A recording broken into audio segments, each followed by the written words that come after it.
We saw severe thunderstorms roll across the Denver metro really quickly this afternoon, along with really strong winds. This is another shot this afternoon from Air Tracker 7, this time pointing towards the mountains, which you can barely see because of the rain. So we've certainly been tracking the impacts of this all afternoon.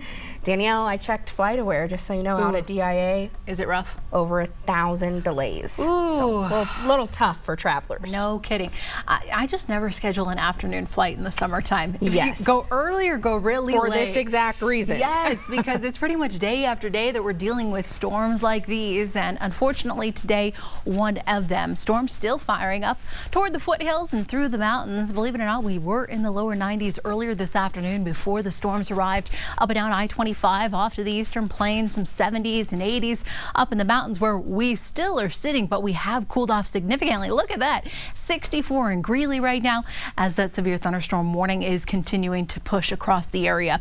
Tonight on the satellite and radar, it has been quite active, primarily across the eastern side of the state where we still have the severe thunderstorm watch in effect until 9 p.m. That's everywhere in pink. And then you can see as we zoom back in here to the Front Range, not much in the immediate Denver metro area. Few light rain showers racing off the foothills toward Longmont. And then there is that severe thunderstorm warning until 5:30. We did see some reports of quarter-size to ping-pong ball size hail within that cell. Everywhere in blue, that's going to be the hail core, a whole lot of lightning and some very, very heavy rains within that cell too.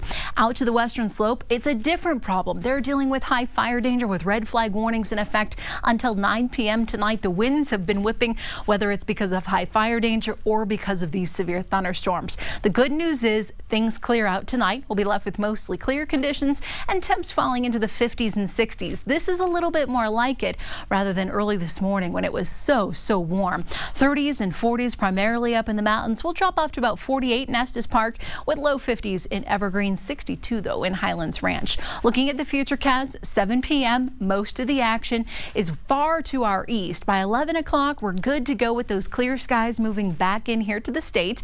7 a.m. tomorrow morning, lots of sunshine to wake up to. But by the afternoon, I will be tracking a few more storms. It looks like tomorrow's storms are going to hold off just a bit. About 3:30, 4 o'clock is when they race off the foothills here into downtown Denver. Potentially a couple of severe cells, a better shot off to the eastern side of the state along I-76. Heading out to Nebraska tomorrow night, a heads up. You could see some drenching rains and the possibility of the strong winds and hail too. By 11 o'clock, Futurecast still indicating some lingering rain showers here for the city. Like I said, maybe 1 or 2 storms turning severe tomorrow as we are under that marginal threat for seeing a couple of severe cells out there. Temps tomorrow a whole lot cooler than where we were at today. Back to the mid to upper 80s here for the metro. And again, those thunderstorms firing by about 3, 4 o'clock. Couple of spots in the 90s tomorrow afternoon with more 70s and 80s up into the mountains and through the foothills. 69 in Nederland as well as Blackhawk. Looking at the Super 7-day forecast, we'll stay in the 80s for the start of the weekend with a few storms. Jump to the 90s Sunday and Monday, but not for long as another cool off comes our way. 70s on tap next Wednesday.